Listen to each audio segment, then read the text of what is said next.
Welcome to competitive cracker. ഞാൻ അഞ്ജലി കൃഷ്ണൻ. അപ്പോൾ നിങ്ങൾക്കറിയാം CPO, WCPO എത്ര പേര് അപേക്ഷിച്ചു എന്നറിയണ്ടേ? ഈ തവണത്തെ മത്സരം അല്ലെങ്കിൽ ഈ തവണത്തെ എക്സാം എങ്ങനെയായിരിക്കും എന്നറിയണ്ടേ? അപ്പൊ നമുക്ക് നോക്കാം എത്ര പേരാണ് അപ്ലൈ ചെയ്തതെന്ന്. അതായത് കോൺസ്റ്റബിൾ പുരുഷ പോലീസ് 1.31 lakhs അല്ലെങ്കിൽ ലക്ഷം പേര്, 1.31 ലക്ഷം പേരാണ് അപ്ലൈ ചെയ്തത്. വനിതാ പോലീസ് 1.54 ലക്ഷം പേരാണ് അപ്ലൈ ചെയ്തത്. മത്സരം കടക്കുമോ ഇല്ലയോ നമുക്ക് നോക്കാം. അതായത് നമുക്കറിയാം പുരുഷ വനിതാ സിവിൽ പോലീസ് ഓഫീസർ വിജ്ഞാപനത്തിന് ഈ തവണയും എന്താ ചെയ്തത്? അപേക്ഷകർ കുറയാണ് ചെയ്തത്. കഴിഞ്ഞ തവണത്തേക്കാളും അപേക്ഷകർ കുറഞ്ഞു. അതായത് 7 ബറ്റാലിയനിലേക്കുള്ള പുരുഷ സിവിൽ പോലീസ് ഓഫീസറിന്റെ അപേക്ഷകളിൽ വന്നിരുന്നതിൽ ഏകദേശം നമുക്ക് കഴിഞ്ഞ വർഷത്തിൽ നോക്കുമ്പോൾ 38,000 സംതിങ് അപേക്ഷകളുടെ കുറവാണ് നമുക്ക് കാണാൻ സാധിക്കുന്നത്. അതുകൂടാതെ ഈ 2023 വിജ്ഞാപനത്തില് 2 lakhs സംതിങ് അപേക്ഷകളാണ് നമുക്ക് ലഭിച്ചത്. ഇനി വനിതാ പോലീസിലേക്ക് നമുക്ക് 1 lakh above 54 above നമുക്ക് 1,54,000 above നമുക്ക് അപേക്ഷ ലഭിച്ചിട്ടുണ്ട്. പക്ഷെ കഴിഞ്ഞ തവണ 1,78,000 ആണ് വന്നിരിക്കുന്നത് അല്ലെ. അപ്പോൾ ശരിക്കും പറഞ്ഞിട്ടുണ്ടെങ്കിൽ എണ്ണം കുറവാണ്. വനിതകളുടെയും വനിതാ പോലീസ് കോൺസ്റ്റബിളിന്റെയും എണ്ണം കുറവാണ്. അതിൽ 24,000 സംതിങ് എണ്ണത്തിന്റെ കുറവാണ് നമുക്ക് ഇത്തവണയും കാണാൻ സാധിക്കുന്നത്. അപ്പോൾ നിങ്ങളൊന്ന് ആലോചിച്ച് നോക്കിയേ, എക്സാം കടുക്കോ ഇല്ലയോ? കടുക്കും അല്ലെ. അല്ലെങ്കിൽ ആ ഒരു എക്സാം എന്താണ്, മത്സരം ഒന്നുകൂടി ഉണ്ടാകും അല്ലെ. മത്സരിക്കാനായിട്ട് എണ്ണം കുറവാണെങ്കിലും മത്സരം ശക്തമായിരിക്കും. അപ്പൊ അതില് നമുക്ക് അപേക്ഷകരുടെ എണ്ണം ബറ്റാലിയൻ തിരിച്ച് നമുക്ക് കൊടുത്തിട്ടുണ്ട്. ഈ നമുക്കിവിടെ കൊടുത്തിരിക്കുന്നത് ബ്രാക്കറ്റിൽ കൊടുത്തിരിക്കുന്നത് കഴിഞ്ഞ മുൻ വർഷത്തെ വിജ്ഞാപനത്തിന്റെ എണ്ണമാണ് കൊടുത്തിരിക്കുന്നത്. അപ്പൊ അതില് KAP 1 എറണാകുളം അതിൽ 17,000, കഴിഞ്ഞ വർഷം 23,000 സംതിങ് ഉണ്ടായിരുന്നു. തൃശ്ശൂര് നോക്കുകയാണെങ്കിൽ 17,000, കഴിഞ്ഞ തവണ 23,000 സംതിങ് ഉണ്ടായിരുന്നു. അതുപോലെ തന്നെ പത്തനംതിട്ട 17,508, കഴിഞ്ഞ വർഷം 21,000 സംതിങ് ഉണ്ടായിരുന്നു. അതുപോലെ തന്നെ കാസർഗോഡ് 16,000, അതിൽ 21,000 സംതിങ് കഴിഞ്ഞ പ്രാവശ്യം ഉണ്ടായിരുന്നു.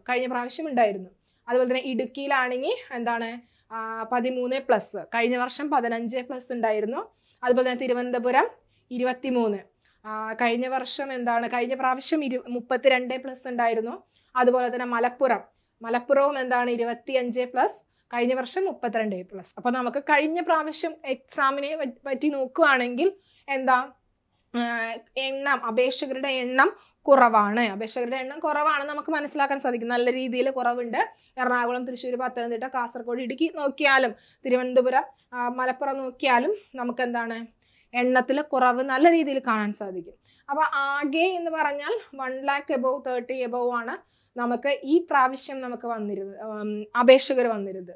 അതുപോലെ തന്നെ എന്താണ് കഴിഞ്ഞ പ്രാവശ്യത്തെ 1,69,000 above ആണ് കഴിഞ്ഞ പ്രാവശ്യം അപേക്ഷകർ വന്നത്. വനിതാ പോലീസ് 1,54,000 above ആണ് ഇത്തവണ വന്നിരിക്കുന്നത്. അതിന് മുന്നത്തെ 1,78,000 ആണ് അപേക്ഷകർ വന്നിരിക്കുന്നത്.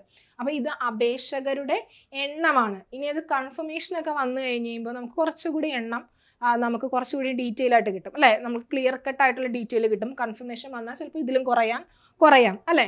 അപ്പൊ നമുക്ക് ഈ തവണ ഈ എണ്ണം വെച്ച് നോക്കിയിട്ട് വേണം നിങ്ങൾ ആ ഒരു എക്സാമിന് പ്രിപ്പയർ ചെയ്യാനായിട്ട്. കാരണം എന്താണ്, നമുക്കറിയാം എണ്ണത്തിൽ കൂടുതലാണെങ്കിലും എണ്ണത്തിൽ കുറവാണെങ്കിലും ഈ തവണ മത്സരം കടുത്ത മത്സരമായിരിക്കും. കാരണം നമുക്ക് സിലബസിൽ ചെറിയ മാറ്റങ്ങളുണ്ട് അല്ലെ. അതായത് ഭാരതീയനായ സംഹിതയൊക്കെ വന്നിട്ടുണ്ട്. അപ്പൊ അങ്ങനെ ഒത്തിരി മാറ്റങ്ങളോട് കൂടിയാണ് ഇത്തവണ സിലബസ് വന്നിരിക്കുന്നത്. അപ്പൊ സിലബസ് മാറി എന്ന് പറയുമ്പോൾ നമുക്ക് എന്താ അതിൽ നിന്ന് പ്രതീക്ഷിക്കേണ്ടതിൻ്റെ ക്വസ്റ്റ്യൻ പാറ്റേൺ വ്യത്യാസം ഉണ്ടാകും. അതുപോലെ തന്നെ ക്വസ്റ്റ്യൻ്റെ രീതിക്ക് വ്യത്യാസം ഉണ്ടാകും. അങ്ങനെ ഒത്തിരി ചേഞ്ചസുകൾ കഴിഞ്ഞ തവണ കണ്ട പോലത്തെ ക്വസ്റ്റ്യൻസുകളായിരിക്കില്ല, അല്ലെങ്കിൽ ക്വസ്റ്റ്യൻ പാറ്റേൺ ആയിരിക്കില്ല ഈ തവണ. അപ്പോൾ നമുക്ക് കുറച്ചുകൂടി മത്സരബുദ്ധിയോടുകൂടി അല്ലെങ്കിൽ മാർക്ക് അല്ലെങ്കിൽ റാങ്ക് അടിസ്ഥാനത്തിൽ നമ്മൾ പഠിക്കേണ്ടതുണ്ട്. അതിനായിട്ട് നമ്മൾ തയ്യാറെടുക്കേണ്ടതുണ്ട്. അപ്പൊ ഇവിടെ ഒരു കാര്യം കൂടി ഇവിടെ ഓർക്കുക. അതായത് MSPയിലേക്കാണ് കൂടുതൽ അപേക്ഷകൾ ലഭിച്ചിരിക്കുന്നത്. അതായത് 25,000 സംതിങ് എണ്ണമാണ് കിട്ടിയിരിക്കുന്നത്. തൊട്ട് പിന്നില് SAP ഉണ്ട്, 23,000 സംതിങ് ആണ്. ഇടുക്കി KAP 5 ലഭിച്ചത് 13,000 സംതിങ് ആണ് നമുക്ക് കുറവായിട്ട് നമുക്ക് കാണാൻ സാധിക്കുന്നത്. അപ്പോൾ നിങ്ങൾക്ക് ഇവിടെയൊക്കെ അപ്ലൈ ചെയ്തവരുണ്ടാവും. എറണാകുളം, അതുപോലെ തന്നെ തൃശ്ശൂർ, പത്തനംതിട്ട, കാസർഗോഡ്, ഇടുക്കി, തിരുവനന്തപുരം, മലപ്പുറം ജില്ലകളിൽ നമുക്ക് അപ്ലൈ ചെയ്തവരുണ്ടാവും. അപ്പോൾ ഇവർ നോക്കുക, ഏറ്റവും കൂടുതൽ മലപ്പുറം ജില്ലയിലാണ് അല്ലേ. 25,000 സംതിങ് ആണ് അപേക്ഷകർ വന്നിരിക്കുന്നത്. അതുപോലെ തന്നെ നെക്സ്റ്റ് വരുന്നത് സ്റ്റെപ്പ് വരുന്നത് 23 തിരുവനന്തപുരമാണ് രണ്ടാമത് ഏറ്റവും കൂടുതൽ അപേക്ഷകരുള്ളത്. അതുപോലെ തന്നെ നെക്സ്റ്റ് അത് കഴിഞ്ഞ് എറണാകുളം, തൃശ്ശൂർ, പത്തനംതിട്ടയൊക്കെ തൊട്ട് പിന്നിലായിട്ടുണ്ട്. അതുപോലെ തന്നെ കാസർഗോഡാണ് അത് കഴിഞ്ഞ് വരുന്നത്. അതുപോലെ തന്നെ ഇടുക്കി 13 അല്ലേ. അപ്പോൾ ഏറ്റവും കുറവ് നമുക്ക് ഇടുക്കിയിലാണ് കാണാൻ സാധിക്കുന്നത്. അപ്പോൾ നമുക്കിത് വെച്ച് ഒന്ന് കമ്പയർ ചെയ്യാം. ഇടുക്കി ജില്ലയിൽ ഉള്ളവരും അതുപോലെ തന്നെ കാസർഗോഡ്, മലപ്പുറം, എറണാകുളം, തൃശ്ശൂർ ജില്ലയിലുള്ളവരൊക്കെ ഒന്ന് കാൽക്കുലേറ്റ് ചെയ്ത് നോക്കുക. എന്നിട്ട് പഠിക്കാനായിട്ട് തുടങ്ങുക. കോമ്പറ്റേറ്റീവ് ക്രാക്കറിൽ പുതിയ CPO, WCPO കോഴ്സ് സ്റ്റാർട്ട് ചെയ്തിട്ടുണ്ട്. അപ്പോൾ നമുക്കറിയാം സിലബസിലെ മാറ്റങ്ങൾ അല്ലേ. പാർട്ട് 1 4 മാർക്ക് ഭാരതീയ ന്യായ സംഹിതയാണ്. അതുപോലെ തന്നെ പാർട്ട് 2 3 മാർക്സ് ആണ്, അതായത് ഭാരതീയ നാഗരിക സുരക്ഷ. നെക്സ്റ്റ് പാർട്ട് 3 ആണ്, അത് 2 മാർക്സിൻ്റെ ആണ്, ഭാരതീയ സാക്ഷ്യ അഭിന്യായം 2023. അപ്പോൾ ഇതിനനുസരിച്ച് മാറിയ സിലബസിനനുസരിച്ച് മാറ്റം ഉൾക്കൊണ്ടുകൊണ്ട് നിങ്ങൾ പഠിക്കേണ്ടതുണ്ട്. അപ്പോൾ അതിനായിട്ട് കോമ്പറ്റേറ്റീവ് ക്രാക്കറിൽ WCPO, CPO പുതിയ കോഴ്സ് സ്റ്റാർട്ട് ചെയ്തിട്ടുണ്ട്, ആദ്യമേ പറഞ്ഞു. അപ്പോൾ അതിൻ്റെ ഫീച്ചേഴ്സ് നമുക്ക് മാറിയ സിലബസിനോട് അനുസരിച്ച് തന്നെയാണ് നമ്മൾ സെറ്റ് ചെയ്തിരിക്കുന്നത്. അപ്പോൾ അതിനനുസരിച്ചുള്ള മാറിയ സിലബസിനനുസരിച്ചുള്ള ക്ലാസ്സുകൾ ഇവിടെ അവൈലബിൾ ആണ്. റെക്കോർഡഡ് ക്ലാസ്സുകൾ, PDF നോട്ട്സുകൾ, വീക്കിലി നിങ്ങൾക്ക് ലൈവ് ക്ലാസ്സുകൾ ഉണ്ടാകും.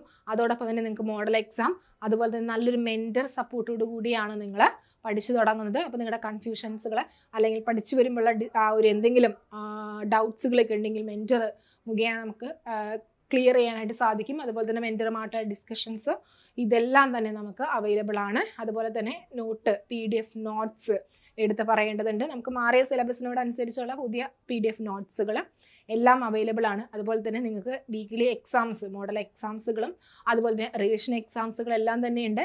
അപ്പോൾ പുതിയ സിലബസിനോട് ചേർന്ന് അല്ലെങ്കിൽ പുതിയ ആ ഒരു ടോപ്പിക്സിനോട് ചേർന്ന് തന്നെയാണ് നമ്മൾ ഇവിടെ ക്വസ്റ്റ്യൻസുകളും എല്ലാം തന്നെ പഠിച്ചു പോകുന്നത്.